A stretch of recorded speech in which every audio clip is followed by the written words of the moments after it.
A new range of floats that I've recently had in the shop is the Siwai floats, and we've got Simon here today to talk through the ranges and what he uses on different venues.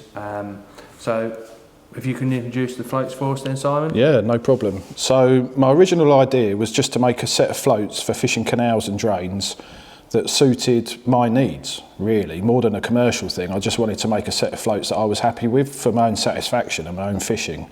So that was the concept behind the range. There's 5 floats in the range. The first one is a squat model. So this is a body down shape, which is a great shape for all canals and drains. It sits nice. All the floats are made in balsa rather than foam, which I think sits better in a sort of water that skids, and for small fish I think it's a better material. So this float, you've got a carbon squat and a standard squat. The difference is the tip. The standard squat has a 0.8 hollow bristle in it.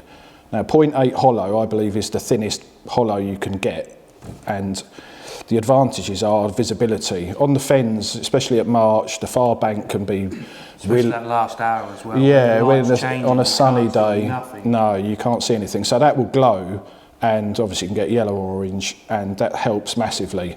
They work well being hollow. They're not as sensitive as a fibre tip, but they work well. You can see them, and you can fish a little bit of line on the bottom. They don't mess around. So that's the squat. The carbon squat, this is something that I've tried sort of myself. I made some floats up with a carbon tip.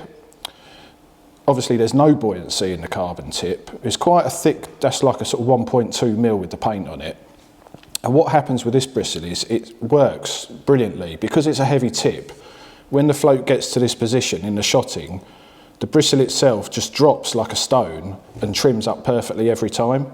So even though it's a thick tip, you can use a small dropper and get a very visible hold up.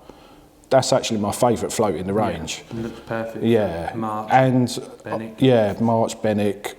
I used it on Sunday at Benwick. Had £11. It was fine. And obviously, you don't have the properties of the hollow tip being sort of visibility wise, but you can have quite a thick tip because it's so sensitive. So, you know, if you've got a peg with really bad light conditions, go for the hollow. If you can fish the carbon, fish the carbon. The other thing is, I've sort of based these floats a little bit on bleak floats, believe it or not, that I used to use a lot. As in, they're quite short, so they cock quickly.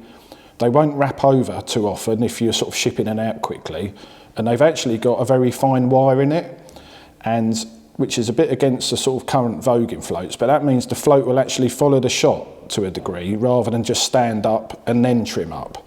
So I've tried to think about everything involved in the float, and yeah, I'm happy with them.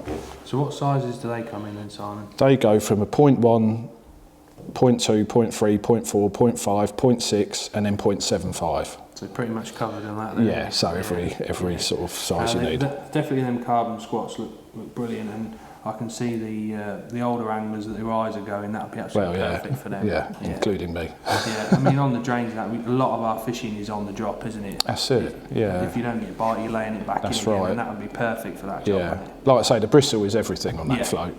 Yeah, you know. Just holding it. Yeah, they're good. Perfect. So the next one is a punch.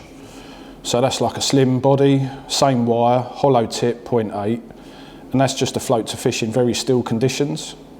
So a bit more sensitive body shape, same good visibility, and just a different pattern in different conditions, maybe a little bit deeper water as well with a heavier float. They go up to 0.75. Yeah. They've been popular. I use them quite a lot. Do you tend to find like lowering it in over the bait's good with that sort of float? Even though it's a slim float, it's quite nice to fish with a bulk. Yeah. Because you can just lower it in, like you say, and then it trims up, and it's either on the drop or goes under, hopefully. So Benwick can be going up all day with them little tiny little fish. Well, let's hope they get a bit bigger. Not where you were. Anyway. No, of course not.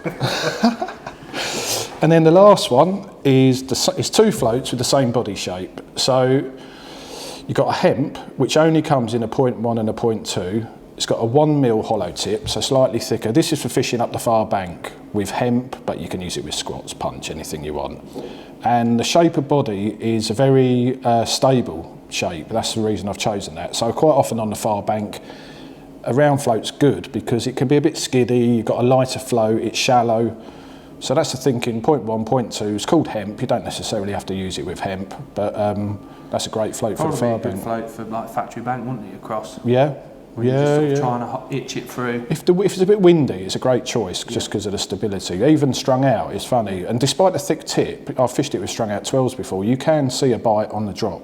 So that's a good little one. And then the same body is in the chop. So that's in a 0.3, 0.4 and 0.5 now. It's just a chop worm float for fishing with maggots, chop worms for perch and bigger fish. And again, very stable. And it's got a thicker wire stem in, and in the 0.4 and a 0.5 it's got a long wire, and in the 0.3 it's got a very short wire, because if you're going to use 0.3 you're going to be going into shallow water, so you don't need a long wire. Yeah. So that's it, that's my little range. Brilliant. All available at Tackle and Baits. Yeah, fantastic. Yeah, good.